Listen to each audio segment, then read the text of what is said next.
Ladies and gentlemen, fight fans all around the world, I'm what you need, and you're watching my channel. We're about to talk about boxing and some of the topics you see there, but we're going to talk about even more topics. So let's get into it. Whenever flu season comes around and you don't want to catch the flu, what advice do health professionals tell you? What advice do doctors tell you? What advice does your family and friends tell you so that you don't catch the flu? What do they tell you? Don't they tell you use plenty vitamin C? What's vitamin C do? It boosts your immune system. That's the priority. You don't want to catch a virus. You put things in place. Do you stop working? Unless you're gravely ill with the flu, you don't stop working. Do you stop interacting with people? No. Do you stop shaking people's hands? Do you stop hugging people? No. You carry on. Of course, you don't want people to catch the virus. So if you got a runny nose or whatever, you take a tissue, you cover your nose. If you sneeze, you cover your nose and your mouth. Right? You take precautions. If you don't have the virus, you keep personal hygiene. You clean your hands and so on. For some reason, when it comes to this particular virus, which is what it is, which is related to the common flu, common cold, governments and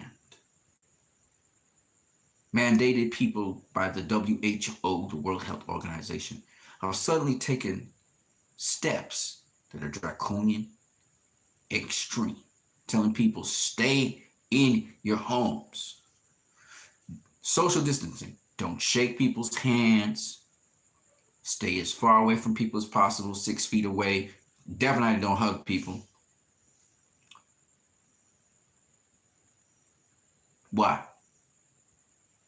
So Anthony Mundine said he don't buy into what they're selling concerning COVID-19 and relates COVID-19 to the establishment of the 5G network. Now, YouTube doesn't want people to be associating these two topics I just said. Okay?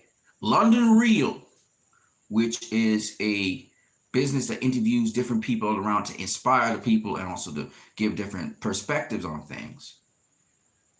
Their YouTube video with David Icke was banned from YouTube because David Icke was speaking directly about what he thought about COVID-19 and the real agenda, which Anthony Mundine and several other qualified people, not Anthony Mundine is not qualified to talk about this, but several other people qualified on YouTube have spoken about. And I've listened to several qualified professionals, including the medical doctor that oversees what is going on in Italy, speak about boosting your immune system.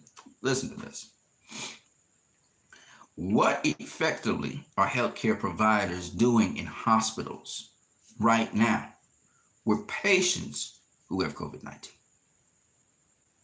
They are boosting their immune system. No matter what challenge comes to your body, if your immune system is boosted, you will not be overcome and overrun by COVID-19. It just won't happen. We know of one celebrity who was an actor who got COVID-19 and he didn't even have symptoms. So far, he's not shown any because he eats properly. Idris Elba. His lifestyle is proper enough that his immune system is boosted. I'm gonna give you one more point to show you that something is not right here. But during this period of time, which you have, take it to be a positive.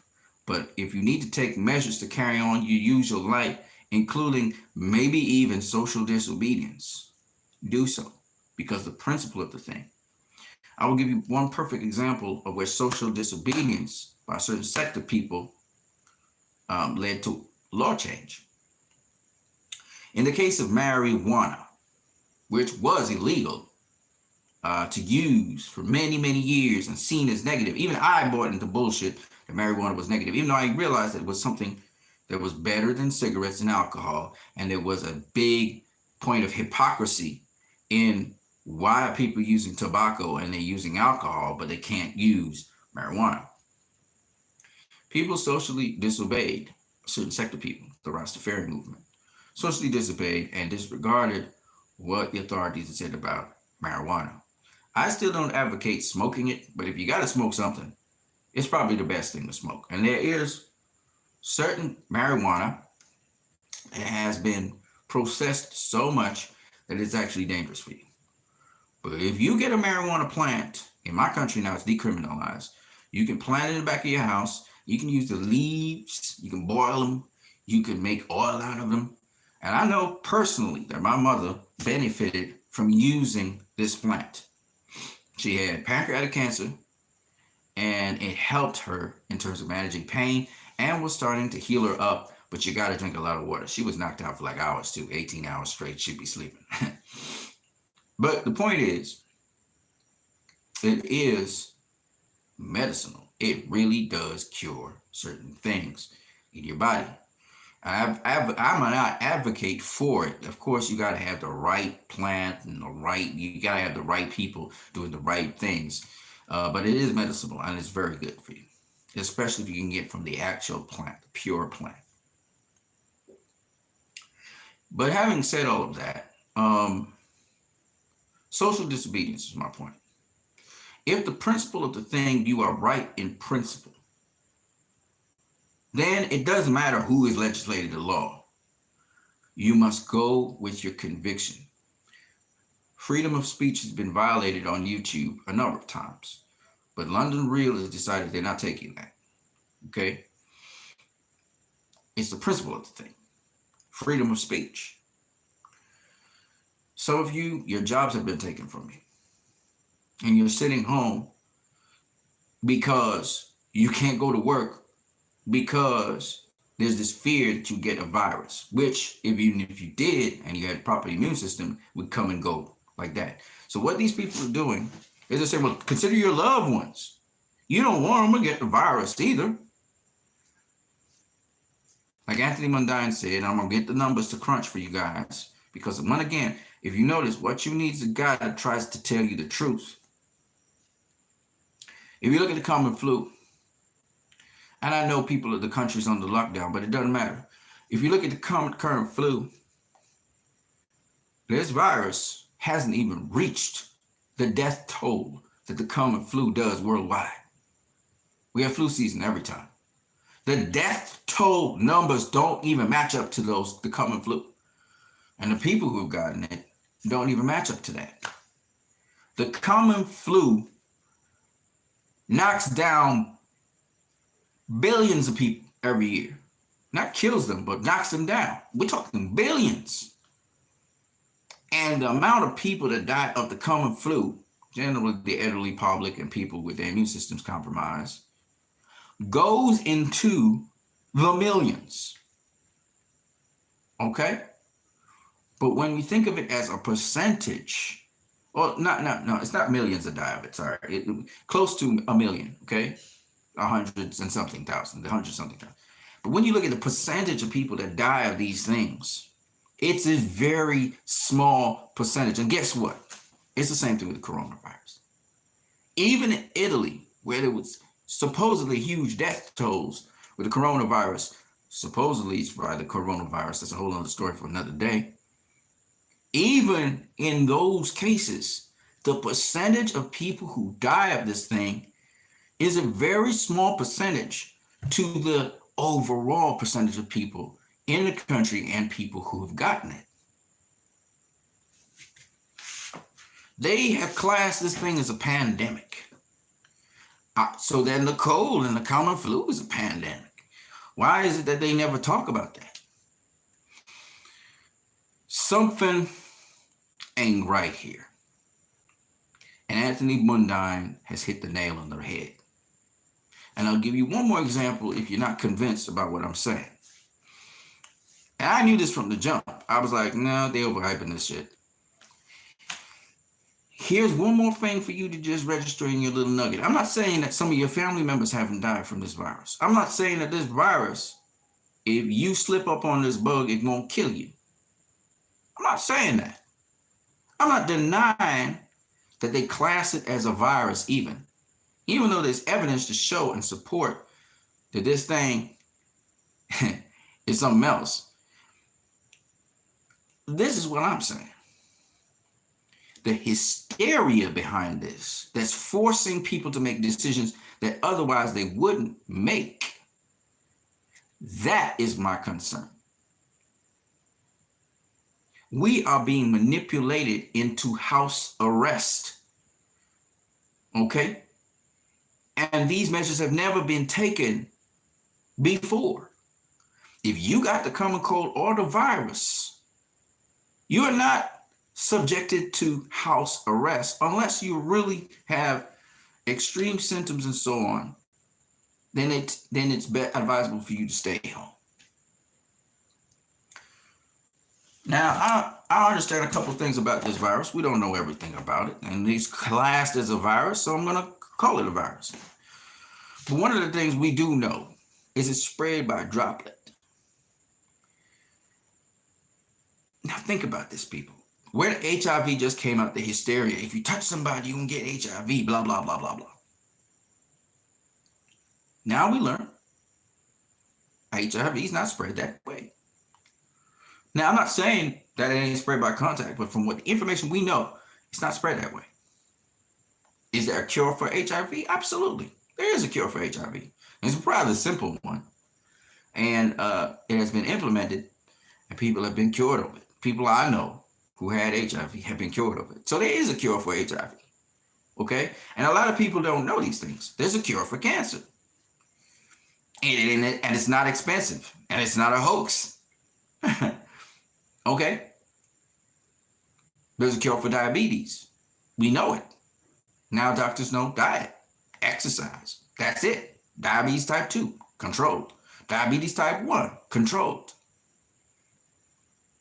These things happen not just because of genetics, but also about deficiencies in your diet and activity, how you conduct yourself behaviorally and otherwise. It's like boxing says, mental, spiritual, and physical.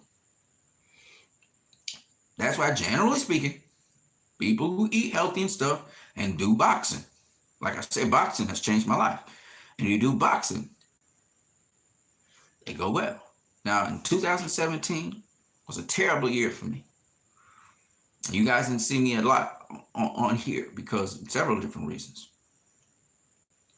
When my mother was sick, 2019 into this year, 2018 into 2019. Well, the time has flopped, so you didn't see me on here as well. I'm going to repeat what you need to do to handle the coronavirus. There ain't no face mask. That's stupid. Okay, they're handing out face masks to do what exactly? What does a face mask do? Okay, what happens when the coronavirus lands on your face mask? You gonna wash the face mask off? What you gonna do when the coronavirus lands on your money? You gonna wash the money off? I mean, come on, man. Are we serious? You gonna not shake people's hands, and you're gonna pick up stuff that the coronavirus is on. The key to it is sanitation. Just wash these hands. Wash these hands. Okay? You keep your hands, you scrub down regularly, you wash your hands, that's it. You can hug people, all that shit. It's not a big deal. You go home, right? When you come back home, what do you usually do? You take a bath, right? You take off your clothes, you take a bath, you wash your clothes, whatever. And that's it. Sanitation is something we do in the medical field all the time. You finish a surgery, you go and you sanitize yourself. It don't matter what kind of surgery it was. You sanitize yourself, and then you go back into the normal world. You only wear a face mask, ladies and gentlemen, when you're in a restricted, confined space where there's not flowing air. And there are a lot of people in that confined space. Face mask. You use it not just for yourself, but you use it for the other people, to sanitize other people. So you're not breathing onto other people, they're not breathing onto you. Capiche? That's what face mask is used for. Ask anybody in the medical industry to tell you that. So if you're not in a confined space, and I'm talking about a small confined space, like a room or something, with, let's say, 7 or 8 people in that room, there's no need for a face mask. I see people on a big, bold day. There ain't no big crowds or nothing. They ain't tired of cars and shit. You know, that's the thing. Don't use the air conditioning unit. Let free-flowing air happen. It's about free flow. Okay? You need sunlight, ladies and gentlemen. You need proper nutrition. You need water. You need fresh air, ladies and gentlemen. Right? You need to be temperate in whatever you're doing. You need rest. This is what boosts your immune system. Okay? All right? These are the things you need. Of course, your mindset has to be right as well. They are not telling you this. It's also, by the way, a lifestyle that allows for healthy living. How your mindset is, your behavior. There are certain practices some of y'all need to stop doing. Okay? These are the things that allow for healthy living and a healthy system. And thank God boxing provides that platform for you to have all those things. So Anthony Mundine is correct. I don't agree with everything he's saying, but for the most part, he's correct about certain things. You need to conduct your life as usual. All right? If they have now kind of kicked you off the side and they're not giving you work, but then they want to give you money and, you know, and supplement you, and they say they're caring about you. There are other courses of ways, especially via the internet, to get work out here. I'm going to give you an example of one of them, because I do it all the time. If you have certain gifting, whether it is that you can write great stories, if you can vlog, if you can, if you are a professional in certain fields, you can start giving advice and counsel. There are several different ways to employ yourself online. And you may still have to interface with people offline, because I do it. I sell products online, and then people come and meet me at the house, at my home, and they purchase the things, and I get money. So I'm busy getting paid all the time. I'm getting paid all the time. And this coronavirus has shut down nothing for me. All right? Because I've already been conducting myself on the internet anyway. All right? But for those of you who are looking to figure out ways to get income in this time, don't take no damn stimulus package. Instead, you now take the opportunity, free yourself up to be able to contribute to people via the limitless internet, and you become a business person. Dare to do according to the changing times. Okay? But let me just say this abundantly. You still got to keep your exercise routines. I see a lot of people staying at home when I'm going out to the park and shit to exercise, because I get my exercise in. There ain't nothing stopping me, right? I go, you know, even tonight, sometimes in the nighttime, I go for a nighttime stroll. And there's nobody around. Nobody. Now that, in a sense, is nice, but in a sense, again, it's sad. People are so afraid that they're staying indoors for just about everything. Even though one of the nice things about my country is people take the opportunity to line with each other. So you see family and friends coming together. They disregard what the hell, you know, governments and stuff be saying. And they're like, fuck y'all. You know, we're going to have community time. So families get together and people talk with one another because they know ain't no shit going down. I know my mom. My mom know me. Why I can't go visit my mother? Fuck out of here. And they go and they still socialize with one another. Ain't nobody getting the coronavirus. Nobody. Okay? You know why? Because it's bullshit. That's why. Okay? You're not going to get the coronavirus by touching people, especially if you're keeping proper sanitation and a proper immune system. You're not going to get it that way. Somebody got to actually spit directly into your mouth or your nose or your eyes. Yes, it's not going to get past your skin. And if you're a guy that exercises reasonable personal hygiene, you're going to be okay. Okay? Your clothes brush up against all kinds of shit in the day. Okay? Your clothes brush up. You sit down in cars, shit, coronavirus can come off of the car seat and touch your clothes. Nobody talk about that shit. The same fucking face mask you got on, coronavirus can go onto that. Okay? It might not last very long, but the point is it can go into your face mask. So what the fuck are you really doing? You know what I'm saying? So think, people. Think. Use your nugget. Use your common sense. Okay? I'm very concerned for a lot of you guys out there because a lot of you don't know what you're going to do after this coronavirus epidemic is over, which we don't know how long it will take because viruses generally stay in circulation for 2 years. And I ain't waiting for no fucking vaccine. In fact, from what we realize, this virus can mutate. Just like with the common cold, just like with flu, it can mutate. And therefore, there will be no fucking vaccine that can actually sort it out. Okay? If this is what we're really looking at. So, at the end of the day, we're not going to spend 2 years. Y'all can spend 2 years sitting in your house. I ain't doing that shit. Okay? I haven't been doing it, and I'm not going to do it.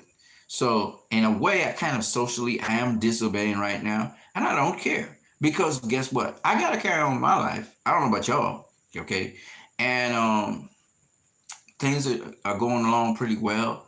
You know, I do what I need to do. I'm just not going to just, I use common sense. You know, I am a homebody, so I'm at home for a good portion of the day. That's just the way how I am. I've always been that way. But at the end of the day, this is an opportunity of a lifetime for some of you, if you think about what I'm saying, to now take advantage of this wide landscape and this territory, because people are going to want products, people are going to want a lot of things. And one of the things I want to tell you guys is, okay, so the manufacturers, the product people, you know, they're not doing anything right now, okay? Everything's kind of like shut down. This is a time for your creativity. This is a time for you to provide arts, craft, services, you know, counseling, whatever you're professionally good at. And thank God the internet is here, because then people can pay you via the internet. They don't even have to come see you in person. And so this is an opportunity of a lifetime if you guys know how to shift and adjust yourselves to the changing environment so that you're not a victim of this environment. That while economies may be plunging or going down, you ain't going down with it. And two, you may be a big major contributor to these economies as time goes along. It's an opportunity of a lifetime for a lot of you out there to shape shift. Shift. Can you change from what you're programmed to do? We know we're in an age now where 9-to-5s and guaranteed jobs are no longer in existence. It's a very fluent society. And one of the things about fluency is change. Now, are you willing to welcome a change and shape shift into that change? And if you're flexible enough a person, it's actually going to work to your advantage. I'm blessed right now. I got work. I got work for months. Okay. I'm very, very blessed at this time. So that this economy is doing me absolutely nothing. If anything, it's benefiting me. And it can benefit you too. And you can give back. Which leads me to Floyd Mayweather. Floyd Mayweather is talking about seriously training athletes and inspiring and motivating them to become better. I love it. Okay. I did a video only a couple of days ago. And what I'm saying to you guys, first of all, is I don't want y'all to be naive. So let me just go back to that topic right there, COVID-19. I don't want you to be naive. Do your fucking homework. Okay? Be aware of what's going down. Keep an eye on it. But that doesn't stop you from being a positive influence in the world. It doesn't stop you from shining your light. By the way, I told you guys about black tourmaline, which is a crystal stone. You can get it in certain health stores. and it offsets radiation. Now, truth be told, all bodies are magnificent, and we will literally adapt to the changing times. So if we get the 5G network on, or there's higher radiation in the atmosphere, our body's immune system will buffer that, okay? And we're still gonna live long. We've had food that actually contaminates us, okay, and poisons us, and our bodies know how to fucking resist that. And still, in spite of all of that, we live long. The human being is notoriously difficult to kill when it is in a certain immune state. It is notoriously difficult to kill. So that's one. Two, I'm telling you something now that will enhance your immune system and also help you in terms of your mind state. Because a lot of us, even when I'm cursing and swearing, that's because of certain things that are in my gut that actually influence my brain. And of course, situations in life and my mindset and etc. But there are actually things you ingest which affect your mentality. And this is a long story, but it has to do with the microbes in your gut. And literally, a doctor, a professional doctor, a doctor of high qualification and standards, several doctors, and even PubMed research. PubMed is the research arm, where all of the research and documentation is. Right. So as I'm saying, yeah. So you guys, there is a lot of hope. There's a lot of promise. There's a lot of potential. There's a lot of opportunity out there for you. Do not feel like you are in some kind of box or something, okay? You're not, okay? It's just that the opportunities now are ship shape. Now, if you're in an essential service like the healthcare sector, etc., you're going to be okay. But if you're not, then you're going to find yourself in some problems. Now, I know there's certain legislator and laws put in place that make it more restrictive, especially in the United States. I know down here in my country, it's still further underground to be able to do your own business. But there's not much laws against doing things online. It's still the wild, wild west out here. It's not as regulated as people think. Of course, there are steps being put in place to regulate it and try and restrict people's rights. But still, in this wild, wild west, I'm allowed to do these videos. And so I just want to say, unless I get attention of really a whole bunch of people that draws YouTube's attention on me, I'm free to cuss, swear, do all kinds of shit on here, okay? But back to what I'm saying. So you can actually be a focal point for your communities, a source of hope. And the only way is to give them the necessary information. I've given you the information on how to deal with any kind of virus. In fact, I've given you information to deal with any kind of disease. In fact, I just gave you information to deal with anything that has to do with your health. I just gave you the template for proper health, okay? So it's not just about, and I can tell you, I lived it, okay? I came back from pre-cancer. Just a couple steps before I get cancer, I came back from that, okay? So, and not only that, but I came back from a lot of things. I was suicidal at a certain point in time. God has been merciful to me. I came back from a lot of stuff. So when I speak out of a volume of experience. Now back to the boxing. Floyd Mayweather wants to be a trainer. He wants to give back. A series of assaults has happened to him in the last month, okay? One, his wife died. And I call her his wife because I believe she was his true love. His wife died. And then on top of that, his uncle died. And then on top of that, his daughter now is in a serious issue, in a serious case of assault. Okay? That's a lot to take in. Okay? And this triple whammy that happened to him. I had him, boxing with his son, trying to be close to his son. And he always had this passion for training. Floyd wanted to train Adrian Broner. He took Gervonta Davis on his shoulder and tried to train him. Floyd has this passion for training. And he wants to get into training. He wants to train other boxers. Now, while that's a beautiful thing, only a couple of days before, and by the way, I'm 3 years older than Floyd. and I'm born 10 days before he was born. So he's the 24th, I'm the 14th. Um, in fact, one of his one of my close associates' children, he's born the same day as Floyd. If you know anything about people born in the month of February and just about the, how the just how things are, okay? People like to call it the zodiac. If you know anything about that, you'll know that people generally behave a certain way based on the timing of their births, okay? So I relate to Floyd in many different ways, but one of the ways I relate to Floyd is a guy who's very helpful.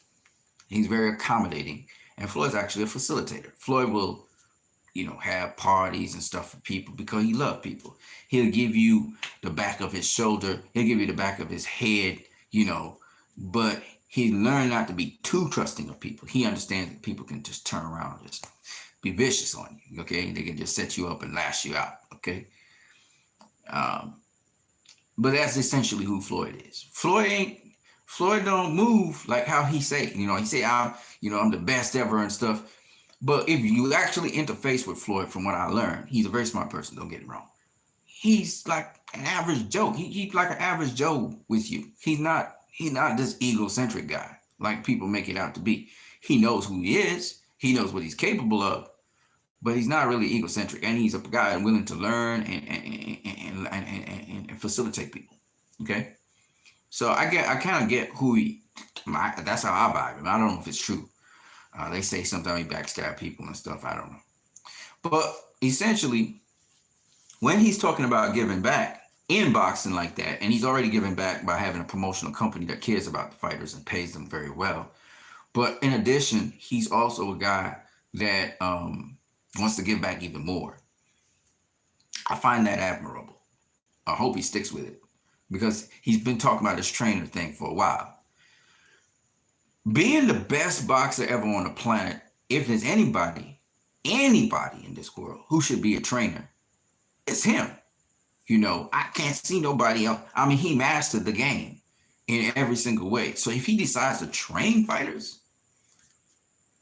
man, it would be great. I mean, I was watching him on the pads with these kids and how these kids was picking up things really quick. I'm not saying pad work is everything, obviously. Trainer, there's so much going into it because a trainer is a mentor, kind of like, it's like a teacher. I don't know much about boxing, but if Floyd ever put something out on YouTube showing people the tricks and the ins and outs of boxing and the fundamentals of boxing, I'll definitely look at it and even pay for it. Because of all the people in the world to take information from at this point in time, if George Foreman was to do something like that, I remember Sugar Ray Leonard put out an aerobics thing. If George Foreman was to do that, I'll be paying attention. If Sergio Mora was to do that, I'll be paying attention. You know what I'm saying? Because these guys have done it. And they have done it with the nuances in them, the nuances to boxing. And so obviously Floyd was to do something like that. That would be great. I showed you guys how to do the box step. The simple thing. You make adjustments to be on your toes. Just very simple stuff. Okay, not trying to do nothing super complicated. You don't even have to do it perfectly. I just want you to get used to the rhythm of it and so on. Of course, the way how Floyd and Jeff Mayweather is brilliant at this. You never box a day in your life, and Jeff will make you box really, really well. And he's throwing punches and stuff and getting positioning in your body. And honestly, boxing is a thing you got to do. I can tell you that for a fact. We say, oh, you throw a hook here, but you got to get your body in position to throw a hook. You know what I'm saying? And when you throw that hook, you got to throw the hook thinking that somebody's throwing something back at you, which means you got to have defense. You know what I'm saying? So you got to get your hands back in time, or you got to get your body out the way in time. And all of that has to do with rhythm and just a lot of things going on. All right. It's easier to do than to describe. But You know, hearing Floyd say something like that was just really nice, you know, because this guy, he gives back all the time. But I think that that contribution to boxing, if he decides to be a trainer, he already is a promoter. But just imagine him being a trainer, being hands-on, and deciding, I hope he has the time for it, and deciding to train people. I think that could have happened because Floyd got money. He's got companies, businesses, houses, all that stuff. He said, got to set up property, all that. But he's beginning to realize you can have all those things. He probably knows this a long time ago. And still the people you love, you could lose them. You know, you could be gone the next day. You know, he always talks about being thankful. That's another beautiful thing. He always drinks a lot of water. That's another beautiful thing. So he's staying healthy, right? He don't sleep properly though. Well, he sleep in his own rhythm, but you know, each is his own. But sometimes you need to get some night rest. Sometimes you need to sleep, at least sleep somewhere between 8 and 12. Get some hours in there, and then you can do whatever you want after that. But anyway, back to what I was saying. So it's refreshing. It's refreshing to see somebody really want to give back in terms of training people. I know he does a lot of other things for the community out there in Las Vegas and in Michigan and various places. He gives back. Anthony Durrell, Andre Durrell, they do a lot also for the people, especially the drinking water supply in Michigan, who still has not been resolved, ladies and gentlemen. People are still living in those conditions, all right? And we have to give a rat's ass about that, and we're going to bring it to the attention of people, because these black people, they never, or not even black people, Michigan's got poor white people, poor black people, rich white people, rich black people, and still we got this water crisis in Michigan going on. They still haven't rectified the problem. And to me, and it was caused by some rich white dude, okay? And not to disrespect people and their wealth and stuff, but motherfucker don't care about the poor people. He don't care about them. Otherwise, they'd immediately address this situation and it would have been rectified within days. I'm going on 41 minutes. All right? I want to talk about two fighters that should go into the Boxing Hall of Fame, and I'm going to tell you why. Jose Luis Castillo and Diego Corrales. First of all, both fighters have always been in fan-friendly fights. Jose Luis Castillo, skilled veteran fighter. If you want to see the art of inside fighting and mid-range fighting and even outboxing, and to see a guy who's not the fastest guy in the world break down fighters and get them out of there before the fight is over, please watch a Jose Luis Castillo fight. He was a sparring partner for Julio Cesar Chavez, considered the greatest Mexican fighter of all time. He never got to face Julio Cesar Chavez in an actual fight because Chavez was a little bit era before him. But Castillo had nuance. He had skill. He was a guy who knew how to counterpunch. He was a guy that had deception behind him. You know, he set you up with the typical left hook. He set you up to get that left hook going. You know, when Marcos Maidana tricked Adrian Broner and knocked him down with a left hook, Castillo was doing that way before that, okay? If you look at Castillo Mayweather 1, the first fight, you would see why Castillo was able to put that pressure on Floyd, and Floyd had to answer him back by fighting on the inside. And Castillo is a very good inside fighter. He knows how to shift his weight. He knows how to pivot around you and get the shots off that he needs to get. Brilliant, brilliant fighter. And the mother, I'm gonna cuss here, so stand by. The motherfucker could punch. There ain't no other way to say it. That motherfucker could punch. Diego Corrales said he never got hit harder in his life than by Jose Luis Castillo. The guy was a class act. There were certain names in the boxing division in the time of Jose Luis Castillo. Juan Lascanzo, Joel Diaz, Joel Casamayor, the Brazilian Acelino Freitas, Floyd Mayweather, Diego Corrales. These were the names at 130, 135. These were the top names. Of course, Stevie Johnson was in there. And just a little bit before that, Shane Mosley. Okay. Shane Mosley kind of came before these guys, just slightly before them. Mosley never faced none of them guys I just mentioned. He moved up, he jumped up 2 weight classes before Oscar De La Hoya. Before that, I think he fought 1 fight before he fought Oscar at welterweight. But the point is, those were the names in boxing. Paul Spadafore was also in that mix. Paul Spadafore never faced none of them guys, either. But these were the top names in boxing at the time. But even before Paul Spadafore, even before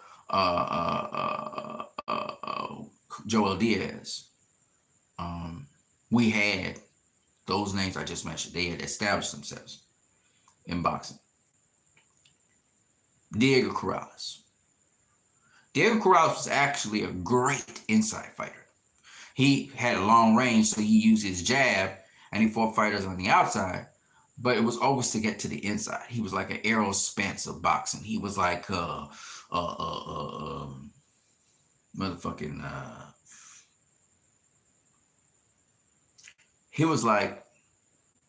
he was kind of like Paul Williams, but he was so much more crafty, so much more skilled, high punch rate through combinations on the inside.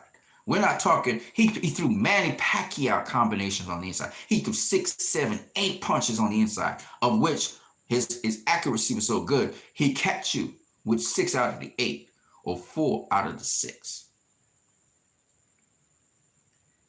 Diego Corrales had an 82% knockout ratio by the time he faced Floyd Mayweather, and Jose Luis Castillo had an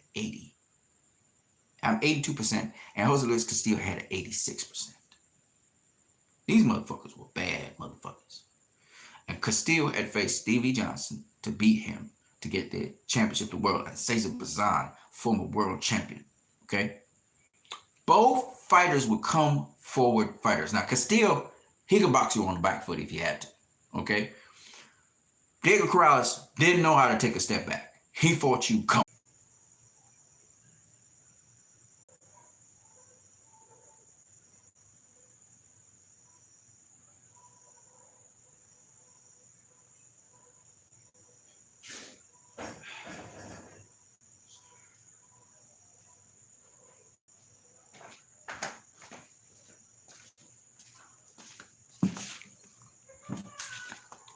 All right, what's happening, people? So I took the opportunity to change venue for a minute, and I'm talking to you guys from outside the house now. You know, this could be a little look around here real quick.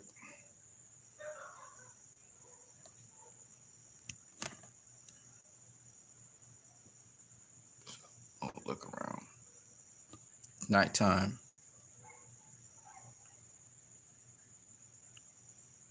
Yeah. So I hope you guys like the setting a little bit. Try to keep it a little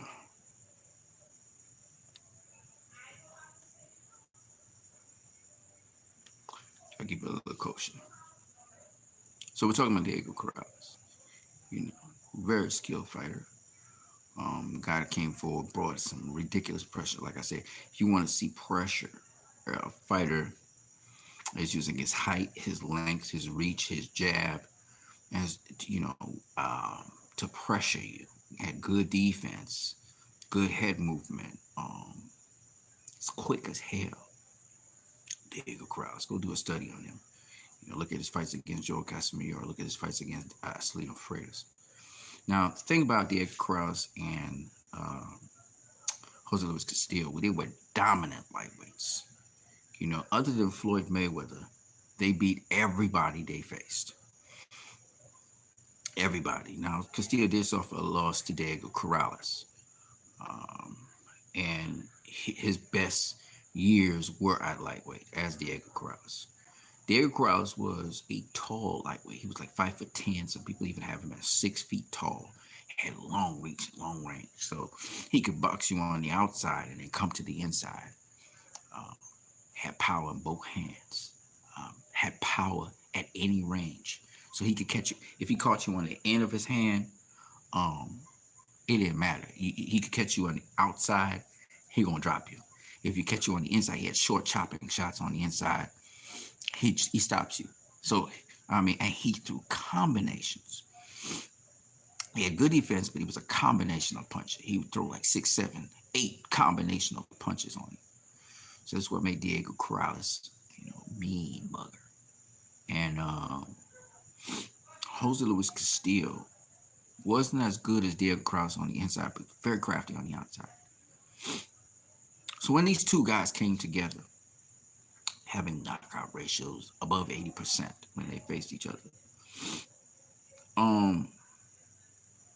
it was incredible.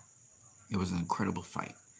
And Burt Sugar classed it. And actually, it's coming up this weekend. This weekend, Showtime will re-show Castillo versus Corrales 1. It was an epic fight. I consider it one of the greatest fights of all time. Burt Sugar put it up there as the greatest fight of all time he had seen. So that's what he said. To this day, a lot of people talk about it because of the clean inside work. Both fighters were clean fighters. They weren't fighters that clinched a lot. They knew how to move their bodies on the inside. They knew how to move their bodies on the outside. They were versatile. Now, Castillo was a better mid-range outboxer than he was an in-fighter. Corrales was a much better in-fighter than people knew. And just recently, I was listening to Joe Goosen talk about it. I was listening to Tony Weeks talk about the fight because Showtime had been interviewing these guys. And basically, you have to excuse me, I have still a little reflux problem, so every now and then I snort. And it sounds like I have a cold, but I don't have a cold. It's just water refluxing. I just drank some water. Both fighters, I believe, should go into the Boxing Hall of Fame. I'm going to explain to you why. Diego Corrales was a 4-time world champion within his short stint in boxing. He died at the age of 29. Died very early from a motorcycle accident. He had 4 championship wins. I'm talking about separate. Like 4 times he was world champion in 2 weight classes. Beat the number 1 fighter once, and it was at lightweight, which was Castillo. The lineal champion, actually. He became a lineal champion. And all of this he did from 1996 to 2000, I believe it was, and 5. So he had spent 9 years in the boxing game and accomplished all of this, which is very incredible. Became world champion in his 3rd year in boxing. He was like Floyd. He was like Mosley. He was like Stevie Johnson. This was a guy that was a product. It was a great fighter, and we knew he was great from early. He was knocking everybody out. There was almost nobody he wasn't knocking out coming up the ranks. He beat Robert Garcia, who was a well-rounded fighter, undefeated. He knocked him out. I mean, he snuck the spark out. Okay. Corrales loved to infight. He loved to fight. He loved to fight. He wasn't a guy that boxed a lot, like off the back foot, but he did have boxing skill in his fighting. He was vicious. Because he was so long and tall, unlike Paul Williams, he didn't take a punch. He'd slip out of the way of punches, pull back out of the way of punches, bob and weave out of the way of punches. And then he had these short, chopping shots, and you knew his hands were like loaded gloves, like his hands were heavy. He'd punch you, and you saw the damage immediately. You saw the reaction from fighters. Now, didn't get the opportunity to punch Floyd much. Floyd boxed him, but other than Floyd, I mean, nobody got away from Diego Corrales. Nobody. Joel Casimiro, slick Cuban fighter, A little bit band of Marcus Queenberry views, sometimes uses his head and butt people, try to rough you up on the inside. It was very physical. Casimiro couldn't handle. Okay. The first fight, Casimiro had cut him in his mouth, and so he had a bad cut in his mouth, so they stopped the fight. Diego Corrales wanted to continue. Even against Floyd Mayweather, Diego Corrales wanted to continue. His family, his step uncle that stopped the fight. Um, Honestly speaking, I don't know what would have happened if Corrales persisted onwards, because he might have died, or he might have been that he turned it around, kind of like the Castillo fight. Castillo fight was incredible because Corrales started off very well against Castillo, because Castillo's game plan did not accommodate for Corrales um, walking him down. Corrales was fight meeting him on the inside, and they were going at it. Nobody was taking a step back. Um, Castillo wasn't ready for that. Uh, as Joe Goosen said, uh, they realized that Castillo was open for the left hook, you know, or the right hook, sorry, the right hook on the inside. And when sometimes, like Ricky Hatton was talking about with Costa Zoo, sometimes a fighter is more effective at a certain range. You take that range from him, and then that's where you got a chance.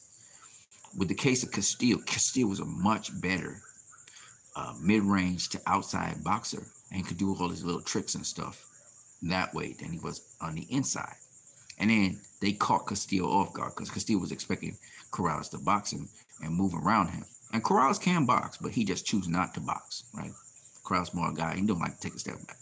So Corrales cramped Castillo for space, and they fought on the inside. And so Corrales took like the first 4 rounds or something like that. And Castillo started coming back when they realized what the game plan was with Corrales. And Castillo started working Corrales' body like a motherfucker. In fact, Joe Goosen said this about Castillo versus Corrales. He said that Diego Corrales pissed more blood than he ever did in his entire career. And Diego Corrales acknowledged that Castillo was the toughest guy he had ever faced, the hardest puncher he had ever faced in his entire career. Okay. It was a hell of a fight with skill. It wasn't a slugfest. It was a skill fight. These guys were tricking one another and doing all kinds of things, duping them, getting position on each other. They were defending punches. It wasn't just a free-for-all where it was just a slugfest. But because Diego Corrales threw combinations, when he did throw combinations, they were very explosive. And he pivot around you, and then he'd throw combinations. So, and Castillo wasn't ready for that. And then when Castillo finally got to it, Castillo, was able to catch Corrales napping. Because sometimes when you're dominating a fight, Mickey Bay would tell you about this against John Molina. When you're dominating a fight, that's when you make most mistakes. Because you take your opponent for granted. You have to respect your opponent all the time. Diego Corrales came out in round 10, and he was keeping his guard up, protecting his chin. And for 1 minute, he let Corrales dupe him. So Corrales was jabbing him to the body all the time. And then Corrales, feint to the body, came over the top of the left hook, caught him cold. He put his hand down, caught him, clocked him, and dropped him. And Castillo just hit like a mule. I mean, Castillo hit hard. And so, Jose Luis Castillo turned the tide of that fight in round 10. It looked like Castillo was winning the fight. And Corrales came back and knocked out Castillo. And it's one of the most dramatic fights you'll ever see. It's one of them in boxing. Because nobody could have predicted that Diego Corrales, after being dropped twice, would have come back to knock out Castillo. And it reminded me of F.A. Ajaba versus the recent fight there, where the F.A. Ajaba knocked down the dude. Dude looked like he was out cold twice. The referee let the fight go on, and he knocked down F.A. Ajaba. Now, Ajaba ended up stopping him, but the point is he knocked down F.A. Ajaba. It was a great fight. And that's when a fighter, he lapses in concentration. Tony Harrison fell for that with Jamal Charlo. Jamel Charlo.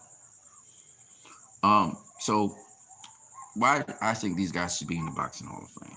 Like I said before, in his short stints, Diego Corrales, um, he won 4 world titles, 4 different world titles, by the way. He had almost every belt except for the WBA belt. He had beaten the WBA champion, but he never gotten the WBA belt. Um, Jose Luis Castillo, he had every single belt, I believe. Is it the IBF? I don't think he had the IBF. He had the WBC. He had the WBO, I think it is. I can't remember. To be honest with you. But Jose was a dominant lightweight. Stevie Johnson was undefeated. He beat Stevie Johnson, was the #2 lightweight in the world, other than Shane Mosley at the time. And then he went on to show his dominance by knocking out Cesar Bazan. And then he went on to face Floyd eventually. He rematched Stevie Johnson, got a draw. Stevie Johnson was a very skilled southpaw. Very aggressive, but very skilled southpaw. And he beat Stevie Johnson. So, I mean, you know, that's these were the 2 titans in boxing at the time. And they proved to be titans. Even after they lost to Floyd Mayweather, they proved to be titans. And what I got to say about that is, why I think they should be in the Boxing Hall of Fame is because, one, the memorable fight that they put down, memorable fights that they had to start with, okay? And 2, if it wasn't for Floyd Mayweather, these guys would have been considered, you know, I mean, Diego Corrales was on the pound for pound list. I think Castillo made it to the pound for pound list, the top 10 as well. Some year, I can't remember which year it was.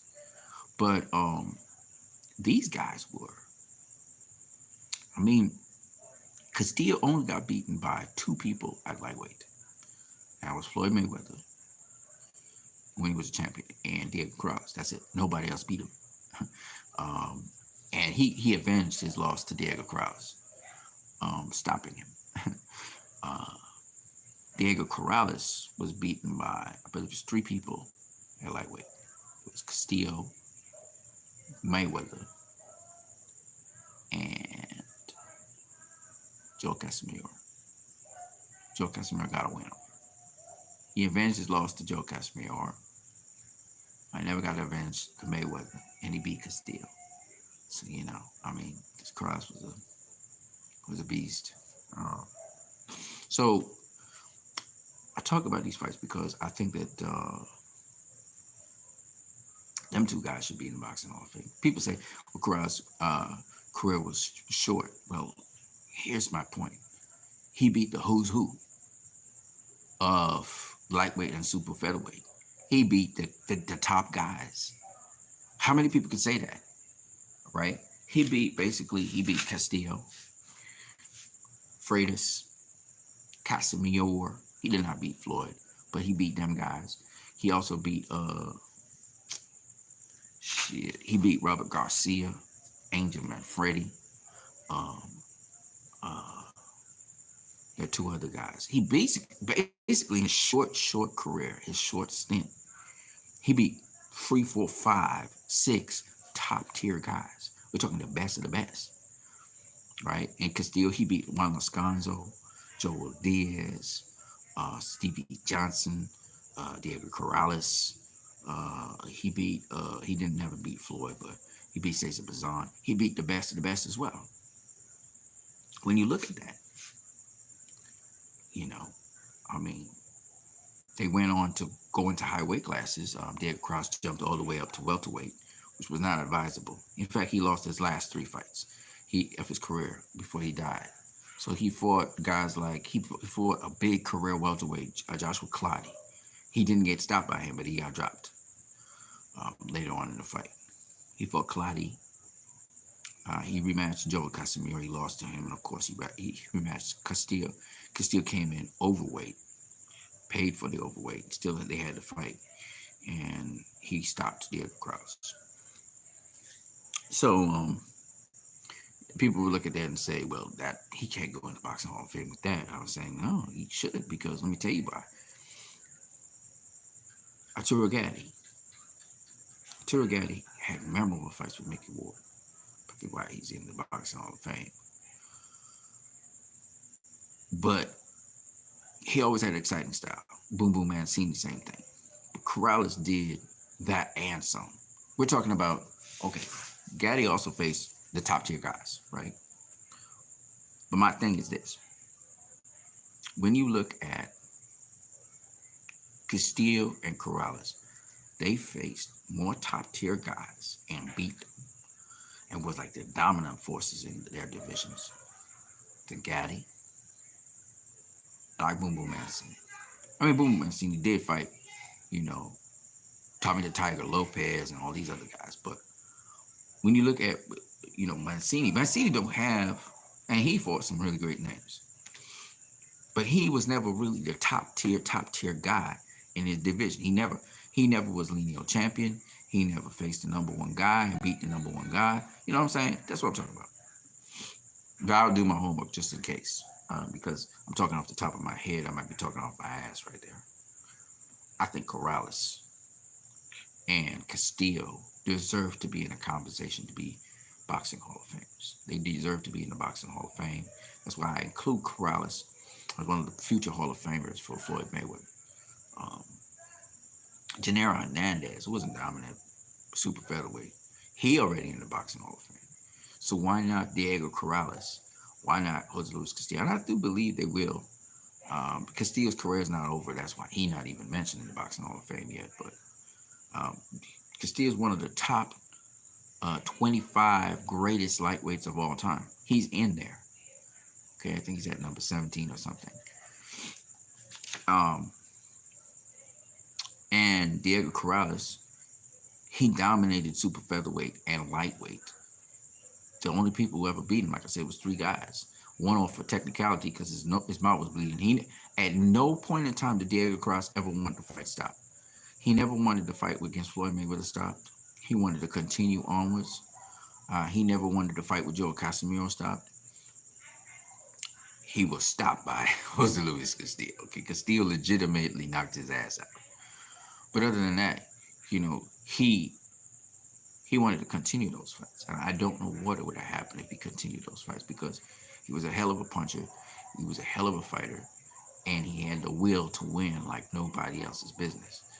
And I just think that he was a fierce competitor. And I would have loved to see what would have happened when he adjusted to what these guys were doing.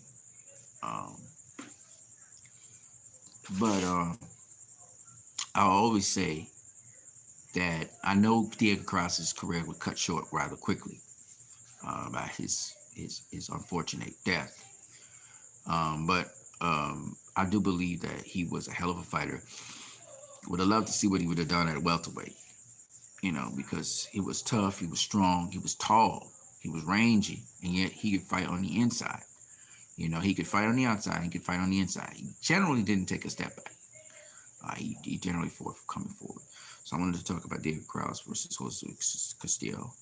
And I just think that them guys should be in the Boxing Hall of Fame for the memorable fights that they gave us. And they was guys that, Mexican people and most casual fans would find fan-friendly. They were always in fan-friendly fights. Castillo was a destroyer, though. He'd hunt you down. He made Joe Casimiro take a knee. I mean, he was a bad motherfucker. Now, people say Joe Casimiro wasn't as great a Cuban fighter as people make him out to be. Yes, he was. But a lot of people don't understand. Casimiro's best years were at super featherweight and lightweight. He wasn't a super lightweight. Castillo wasn't a super lightweight either. Corrales wasn't really a welterweight. He shone best at the lower weight classes. Just what it is.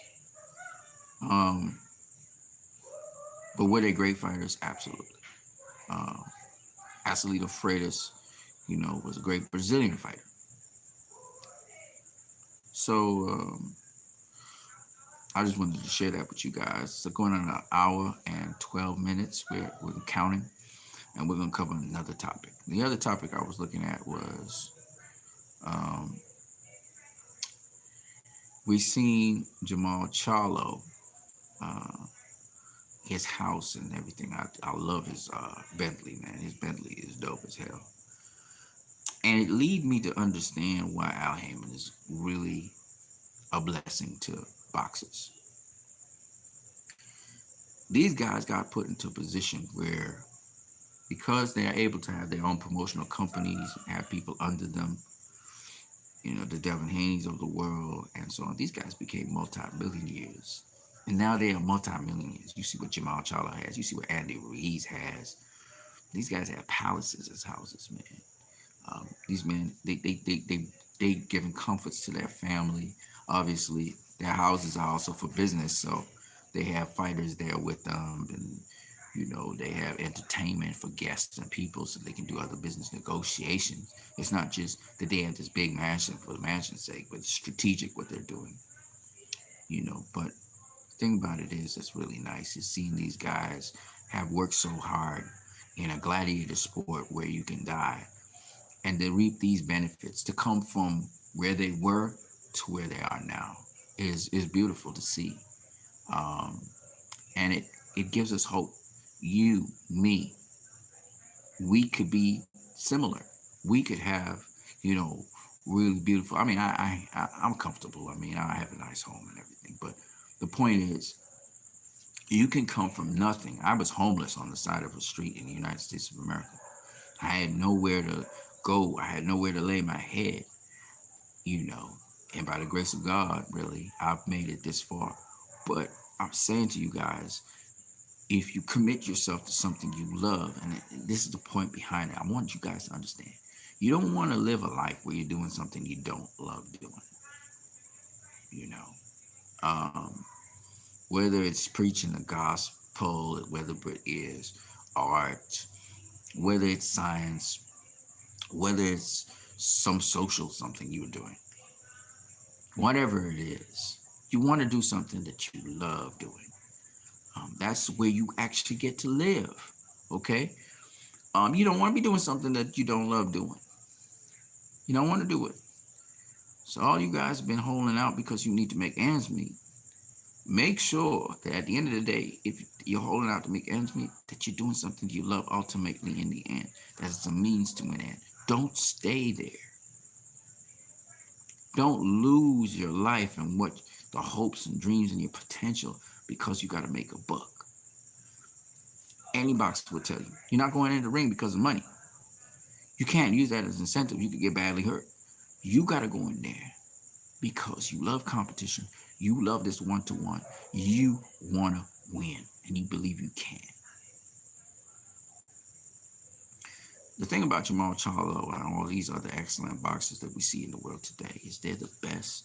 They're the best out here. They're also fortunate, they're probably better fighters than them, more skilled fighters or more talented fighters than them, but they made it to this point, and they earned what they got. So I want to leave you on that note. I saw Adrian Broner also, and there's a lot of things in the low weight classes. Adrian Broner seems to be losing weight, might be moving down to lightweight to face an opponent. We'll see. We also see talk and chit-chat between Ryan Garcia and Devin Haney. We've seen Lomachenko and Teofimo Lopez. There's some chit-chat going between them. It's all exciting stuff. Jamal Harris talking about wanting to see Terrence Crawford versus Sean Porter more than he wanted to see Terrence Crawford versus Kell Brook. Again, for some reason, people are saying that Kell Brook is washed up, or he's not the Kell Brook that was against Sean Porter. Obviously, it's not the Kell Brook that's against Sean Porter. He got 2 eye sockets damaged. But even though he got his 2 eye sockets damaged, he still is dangerous. He still is powerful. And the likelihood of his eye sockets getting damaged again is pretty remote, because once you fracture heals properly, it actually comes back stronger than the first time around. So Kell Brook actually is going to be better off when he does face Terrence Crawford. Now, here's the thing. I do agree to some degree with Jamal Herring that Sean Porter is a dog and he will make you fight, and he always gives difficult fights. So I would love to see Sean Porter versus Terrence Crawford for that reason. Sean Porter's coming off a loss. Everybody keeps on saying. I don't want that as an excuse for if he loses to Terrence Crawford or if he beats Terrence Crawford. People be like, Terrence Crawford ain't nothing. Because Terrence Crawford is something. My thing is this. Kell Brook came off of wins at a high weight class. If he can make 147, which probably he will, and he's in tip-top shape, the Kell Brook that faced and was whooping Errol Spence's ass early, the Kell Brook that was beating up Triple G until Triple G started wrecking, the Kell Brook that we saw against Sean Porter, the Kell Brook that went southpaw and was fighting guys and beating their ass up and getting them out of there. That's the Kell Brook we're going to see. Obviously, if he's going up against Terrence Crawford, he's going to really be in shape. He's going to be in the best Kell Brook he can bring to the table because the stakes are high. That's a fight. Kell Brook's he's a big welterweight. He ain't no small welterweight. He ain't all muscle, and generally he come in shape to face you. If that Kell Brook comes to face Terrence Crawford going to have a hell of a difficult night because Kell Brook is accurate. He land that right hand on you. You're going to feel it. Okay? He hits hard. So, and he's got excellent skill, well mentored, well trained. If he's if he's in the Gleason gym, it's gonna be hard for Terrence Crawford. If he's crossing the seas to face Terrence Crawford, you can guarantee one thing: he's not coming out there to just lay down. He's coming out there to win and could shock a lot of people. It's gonna be a hard fight for Terrence Crawford. Y'all gonna see. That is not an easy matchup. Bobby, I'm talking about that fight. That's a good fight. Kell Brook versus Terrence Crawford is a good fight.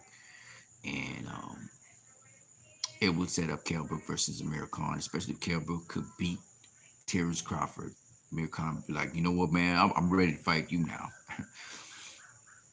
Even though I don't think Amir Khan would ever face him. I think he knows to get his ass whooped.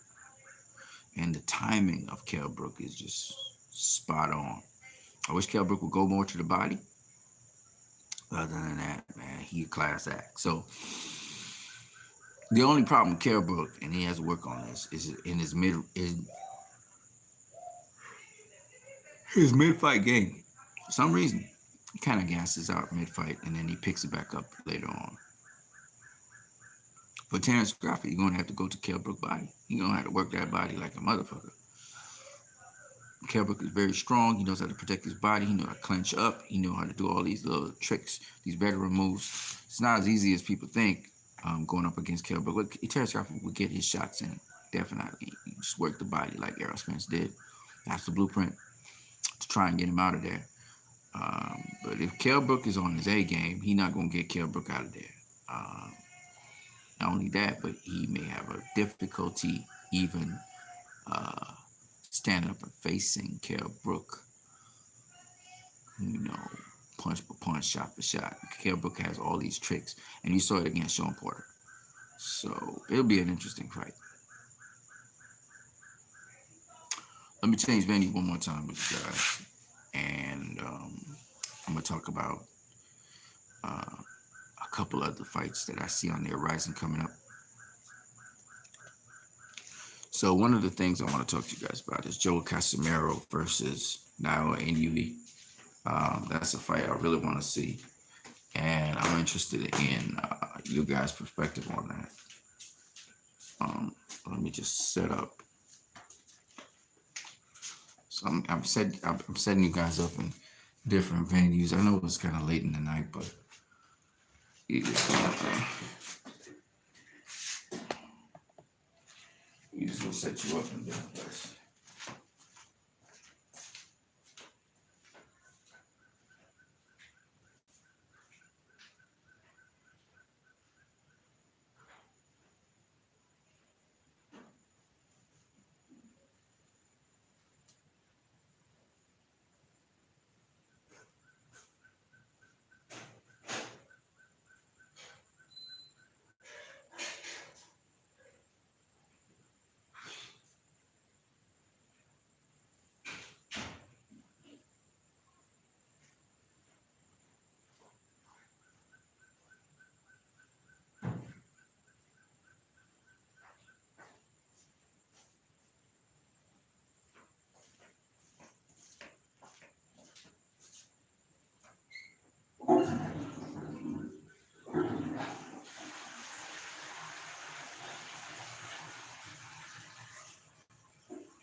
Right, so we're talking some boxing. Just looking there.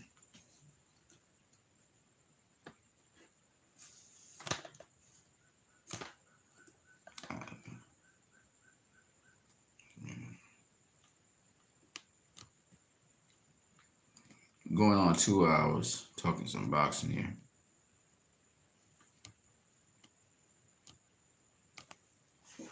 So it's back in the studio now. I do music, so I got my studio in the background here. But yeah, talking about now Inoue versus John Real Casimiro. That's gonna be a good fight. When that comes up, that's gonna be a good fight. Looking forward to it. Casimiro's training like a motherfucker. You know, some people, they haven't broke training. Like, people be training nonstop. They talking about all this stuff, and people be in the gym training. You know what I'm saying? Some people be in the gym training, boy. They putting in that work. And the reason is because some folks know, you know, we gotta keep this going, you know.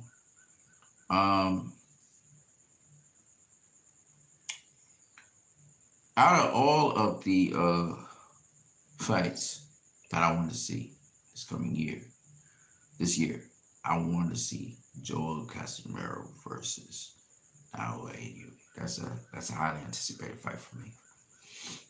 I know Casimiro got some flaws in his game. Inoue could take advantage of. You know, I know Inoue faced really stiff competition against Nonito Donaire. And so Casimiro might be a walk in the park. Casimiro got some skill too, you know, very Pacquiao-like in the orthodox stance. So we're gonna see what Inoue could do to Casimiro, because I'm really looking forward to this fight. And Casimiro being on a winning streak like a motherfucker, man. So we'll see what happens with that. But it's a good fight. It's a good matchup to see. And I'm looking forward to it like nobody's business. So we're going to see how things turn out with that fight. Casimiro versus Inoue.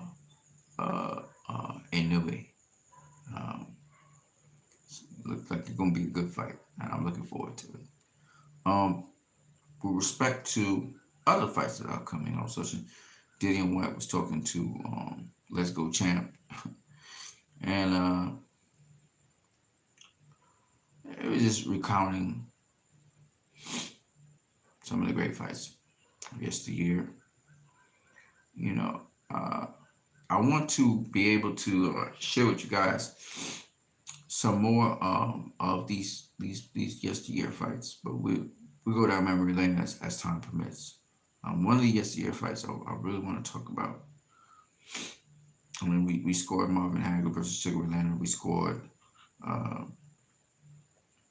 some of the past fights. You know, I'm gonna look back and try to get some scoring on some of the other past fights that we could look at, and I'm gonna give my take on them as well. But you guys know how to literally score fights now. We talked about it to some degree. And I'm always of the firm belief, if you understand what these boxers are doing in there, when you understand their game plan, and you understand what little tricks of the trade they're doing in there against each other, you can actually see who's actually winning the fight and who's not. And I gave you guys tips on how you can basically assess that. There are a lot of people out there who, you know, when you break down fights to people, they say, well, it's subjective that you're breaking down fights.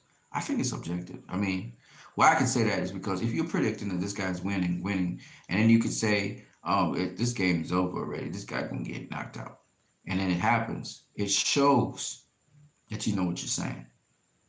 It's not subjective. It's not something, oh, it's my point of view on how this fight is winning. No, you actually are showing what actually was going on in there. So I don't agree with judging fights being a subjective thing. I don't believe in that at all.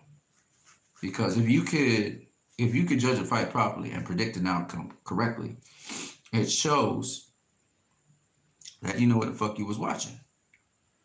Okay. Um, I told you guys I thought Canelo was gonna knock out Sergey Kovalev. It happened, right? When I was looking at the actual fight, I could see that Canelo was closing in on him. Okay. I understood that Canelo was getting the edge and he was winning the fight because while Kovalev was jabbing like crazy, you have to look at who's really being effective in there. Kovalev was throwing a lot of jabs. How many of those jabs was actually landing? How many of those jabs were power jabs that actually scored? So, you know, everything in boxing is about effectiveness. Effectiveness. And I stressed on this in one of my first videos where I was talking about being effective. And I think a lot of people just don't understand that. So they see something flashy or they see something, boxers throw a lot of combinations, but they're hitting gloves and arms. And they don't realize that, boxing not being effective.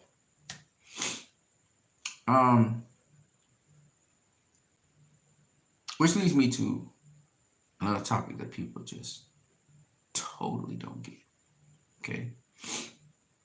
So a lot of times fans believe a boxer is winning a fight because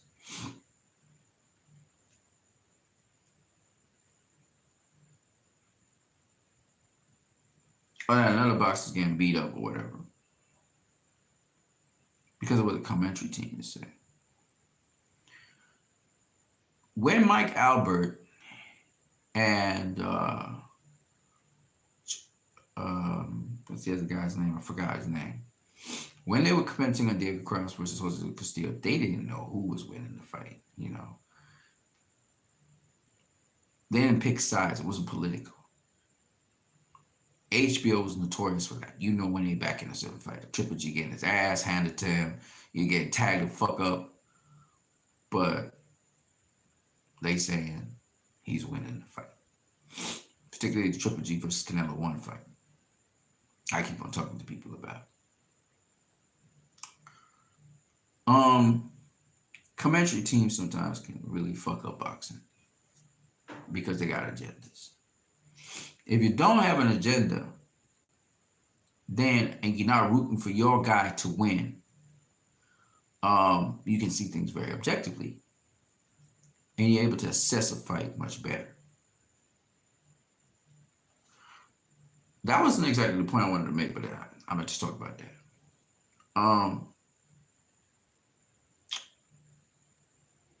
And so, when looking at the potential for these fights, whether it's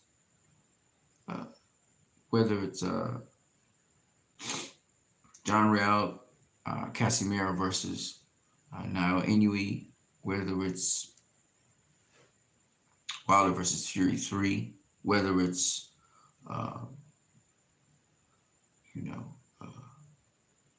Lomachenko versus Lopez.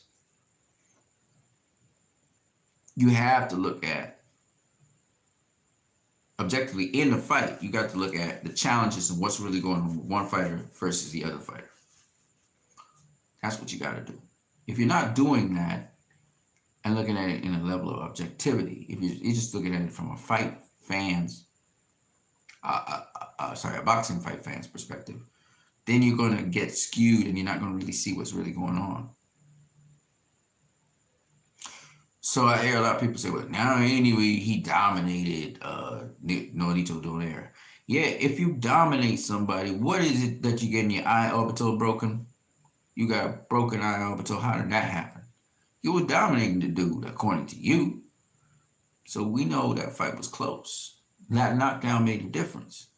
And one of the judges scored it that way. And what it took for us to see that was if Donaire knocked down Inoue coming down to the long stretch, that would have shown everything we need to know.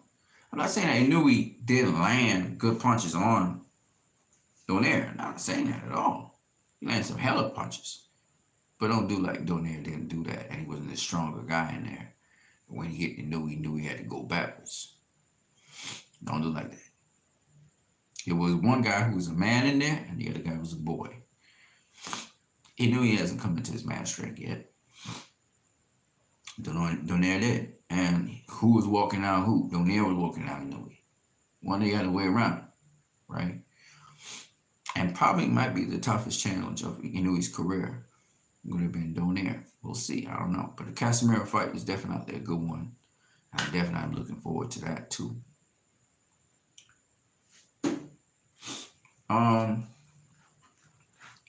But all of these upcoming fights that are happening, you just have to know how to score them, how to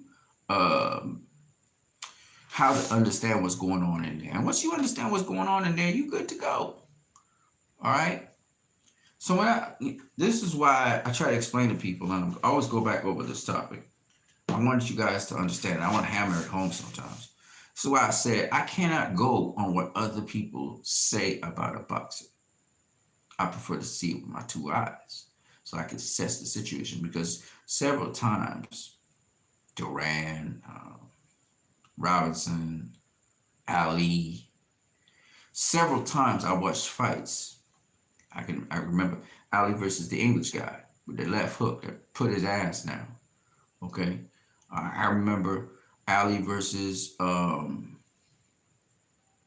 forgot Doug Jones. Ali versus Doug Jones. Even before Frazier was giving him troubles, he was Cassius Clay. Doug Jones knocked his ass across the ring, almost knocked him down with the right hand. And it was a very competitive fight. He said he predicted that Doug Jones would get knocked out, and his prediction did not come true. Okay? Several times we saw what we saw later on in these guys' careers, certain things that showed us that this fighter was susceptible to X, Y, and Z, and he never made an adjustment throughout the entire career. I prefer to see fights than hear somebody tell me about a fight. You know, in the boxing game, I believe that you have to look at the footage of a boxer. When you see a fight, you know if a boxer won or lost. If you know what the game plan of the boxer is, and also you know what's actually happening in the ring.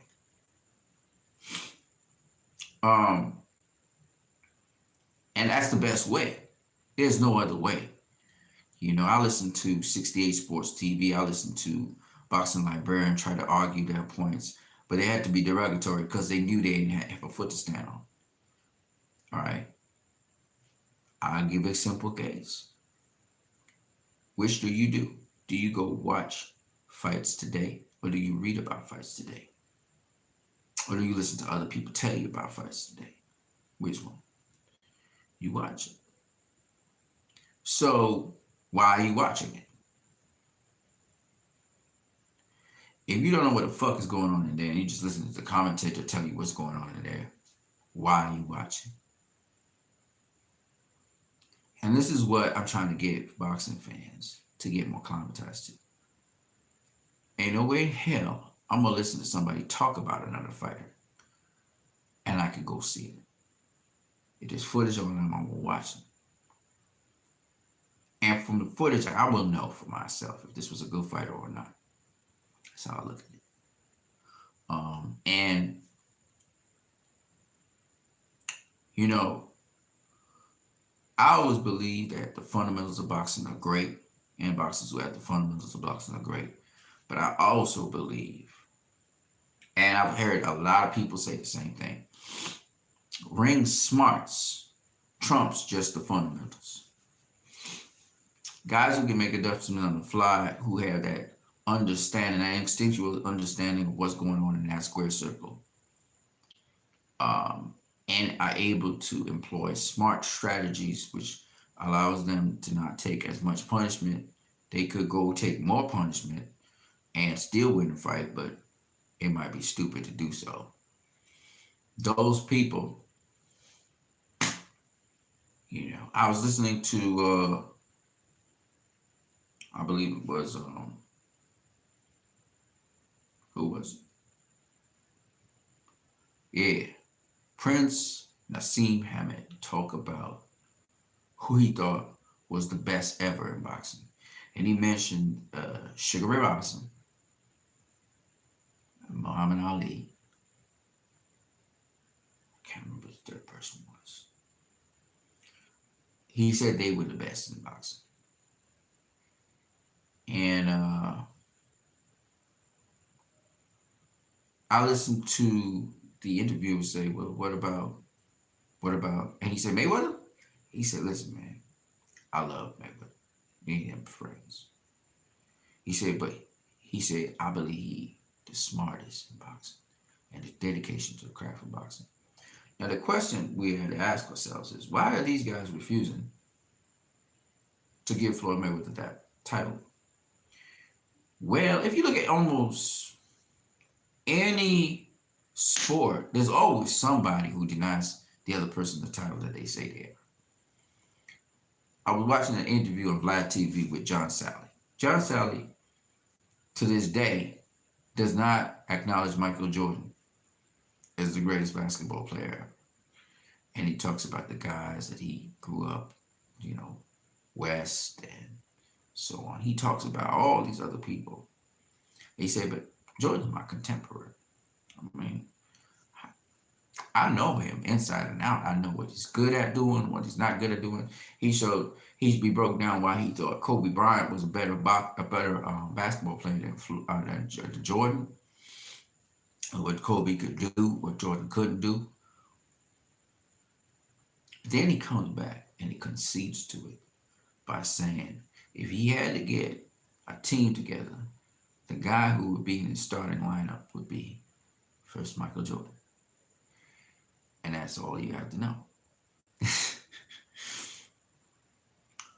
Michael Jordan asked him that question. He said, okay, so if you had to form a team, who's the guys, first and foremost, you're going to put on that team? And he said, Michael Jordan won. That's the point.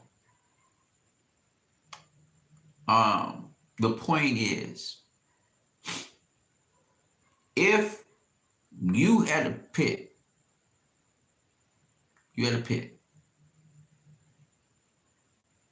Sugar Ray Robinson against Floyd Mayweather at 147, who you picking to win? Robinson or Floyd? Now, a lot of people going to say Robinson. And you say, okay, motherfucker, who you going to put your money on? You got to bet money on this now. Robinson or Floyd? You got to bet money now. You got to put your money where your mouth is. Let me hear you now. Who are you going to bet on? Robinson or Floyd? You got money to lose now. And you got to bet your house on it. You got to bet all your savings on it, all your fucking income on it. When you put a gun to your head, you got to do that. Bet all your fucking money on it. Who you going to bet on? Different. Motherfuckers can talk out their ass, but if you got to put everything, all your life savings, everything on it, who you going to bet on? Mayweather or Robinson? That's all you got to do. That's all you got to do. See, Robinson was great for his time. I always say this over and over. I'm not saying he didn't have the fundamentals. I didn't say Kid Gavilat didn't have the fundamentals. Okay? But they were great for their time. Boxing has evolved since then. Clarissa Shields versus Layla Ali. You got to put all your motherfucking money on one of them. Who you going to bet on? I bet your ass I'm going to bet on Clarissa Shields to whoop Ali's ass all day, every day. I'm not even going to question it. I'm not going to ask about it. I'm going to put one more. I want you guys to think about this.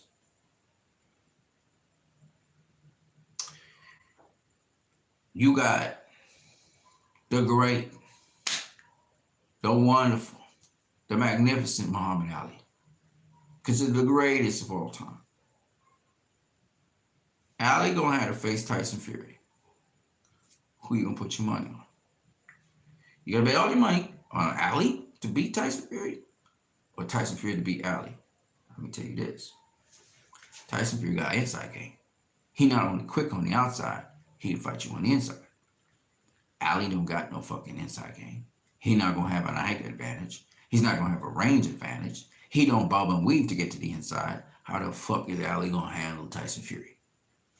But hey, you got to bet your life on that shit.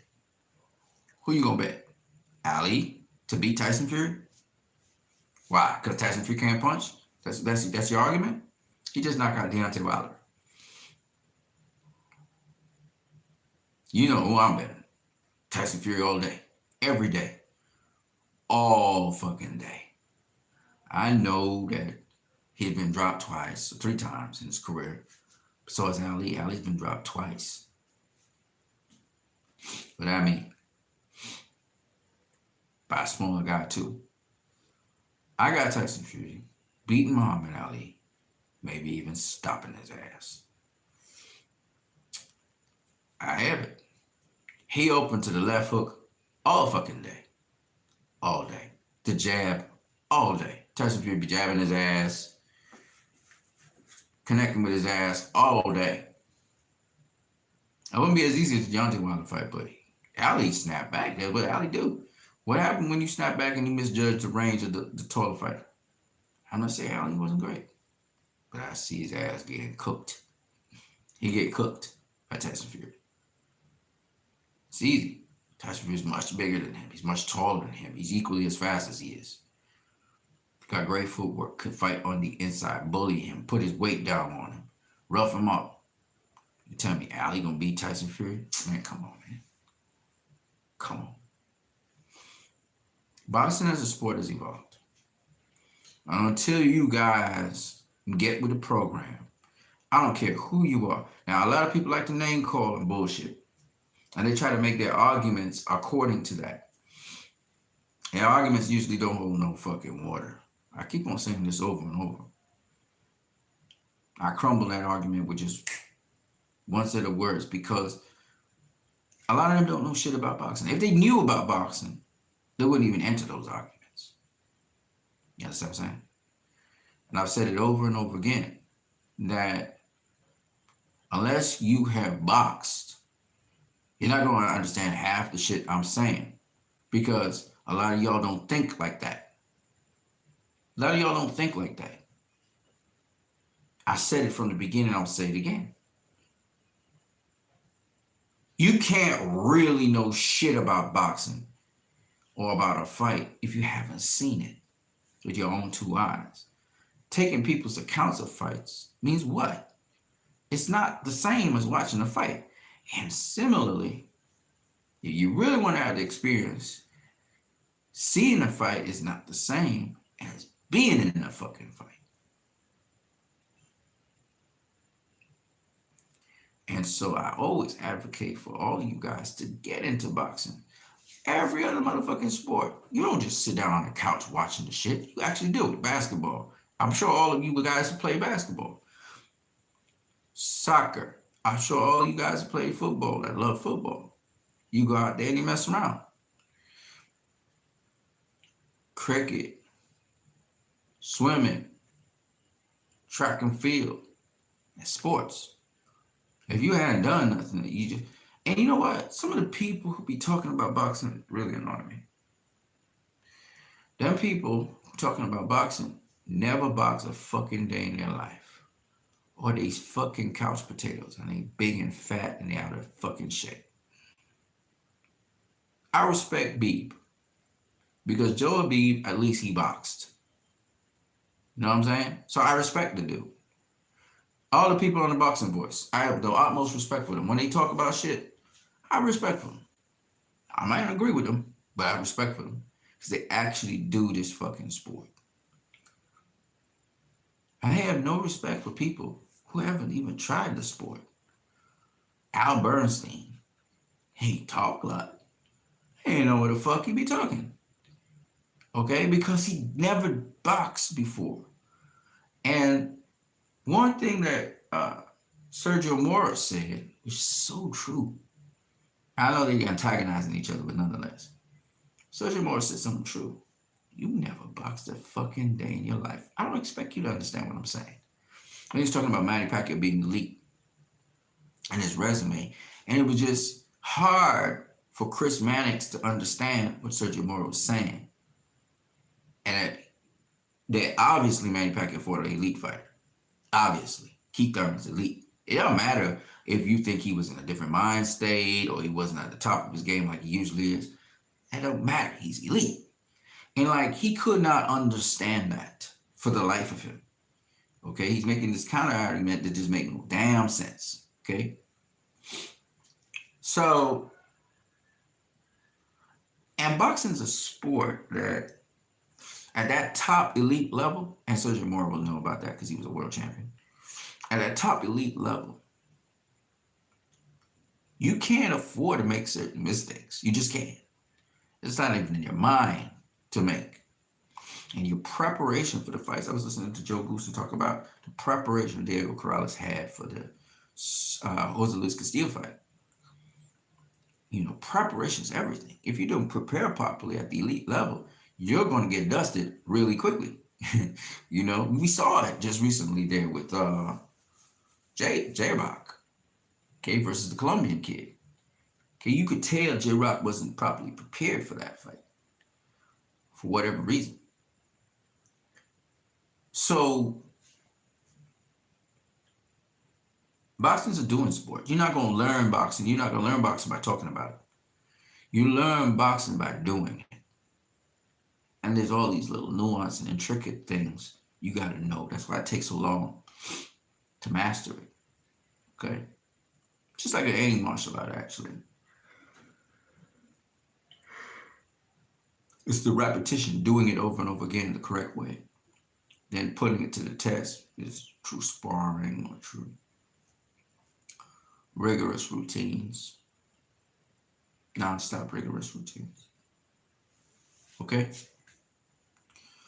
You know, so the preparation is very important for a fight. Otherwise, if you're not prepared to go into a fight, you're prepared to get yourself killed or hurt real bad. I don't joke at that level. So that's what I wanted to say to you guys. There's a lot more I wanted to say, but we're going to talk about that some other time. I'm what you need. You was watching my channel. Those of you who did watch it. And those of you who continue to watch it because it'll be on YouTube with YouTube content. If you like my videos, don't forget you can subscribe, share, comment, and donate to my channel by Western Union or MoneyGram. And Western Union, thankfully, and MoneyGram is still open. So I'm gonna catch you guys later. I'm what you need. If you find that my content makes sense, don't forget to share my videos. And if you can donate to it by Western Union MoneyGram. I'm out, people. Peace.